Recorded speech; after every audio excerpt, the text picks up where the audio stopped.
Komputer merupakan sebuah teknologi yang hampir digunakan dalam segala bidang pekerjaan. Contohnya seperti bidang pendidikan, kedokteran, pertahanan, dan masih banyak lagi. Namun, bagaimana sih sejarah dari komputer itu sendiri? Dalam perkembangannya, komputer sendiri memiliki 5 generasi yang berbeda.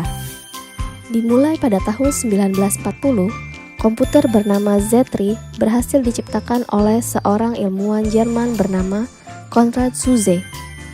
Komputer ini digunakan untuk mendesain aerodinamika pesawat tempur Jerman. Namun sayang, komputer tersebut hancur akibat serangan bom sekutu. Beralih ke pihak sekutu, pada tahun 1943, sebuah komputer bernama Colossus berhasil diciptakan oleh Tommy Flowers. Komputer besar ini dapat meretas strategi perang Jerman hanya dalam hitungan jam. Colossus juga dipercaya telah membawa kemenangan sekutu pada Perang Dunia Kedua oleh sejumlah ilmuwan. Mulai dari sinilah banyak perusahaan yang akhirnya ikut mengembangkan teknologi komputer. Hingga akhirnya memasuki generasi kedua, di mana vacuum tube dalam komputer mulai tergantikan dengan transistor. Komputer pertama yang menggunakan teknologi transistor ini bernama Univac Clark, yang difungsikan untuk simulasi hidrodinamika senjata nuklir.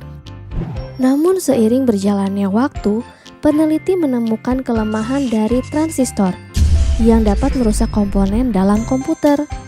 Dan pada generasi ketiga terciptalah semikonduktor sebagai sebuah solusi yang dibuat oleh Robert Noyce.